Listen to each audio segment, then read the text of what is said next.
One of the most important locales in the world for what's about to happen in the mining sector is the Yukon. So prospecting and mining are not a new thing to the Yukon. They've been doing it for 125 years. The place has been walked over, looked over, picked over in many, many respects, but it has not been explored. Not with the modern techniques, not with modern remote sensing, satellites, geophysics. Now everything's critical metals. Many of the companies here are talking not about their gold mine or their silver mine, they're talking about what a critical metals play they are. Even an old line mining company like Rio Tinto talking about how it is a transformational company in the critical minerals world. Yukon is a strong jurisdiction to work in. There's only 40,000 people in the Yukon in an area that's the size of California.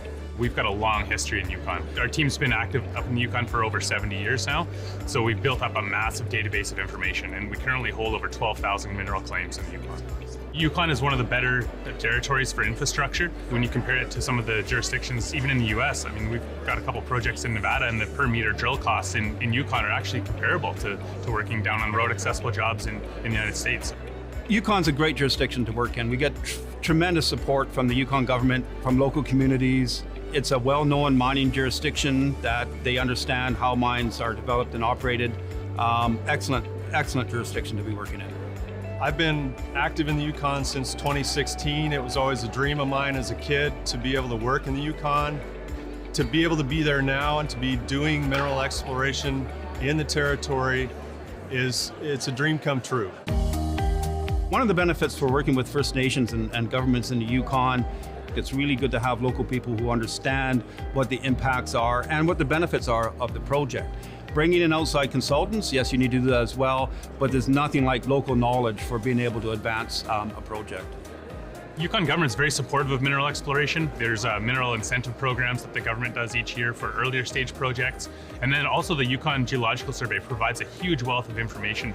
As modern exploration techniques have been brought into Yukon, we found, I think, more ounces in the last 20 years than in the previous 100. So, applying these modern techniques to just an underexplored jurisdiction with incredible mineral wealth, I mean, that's the perfect combination for major discoveries. The North is open. The North is a great place to do business. That is sort of the message that we try to get out there as a single company, but when you have a large umbrella like the Invest Canada North, the message gets to the people who need to hear it. The Yukon has the minerals, it has the jurisdiction, it has the political comfort, it has the workforce, it has much of the infrastructure, the basics of infrastructure, to really begin to do that development that the world needs, and the world is going to be coming to the Yukon.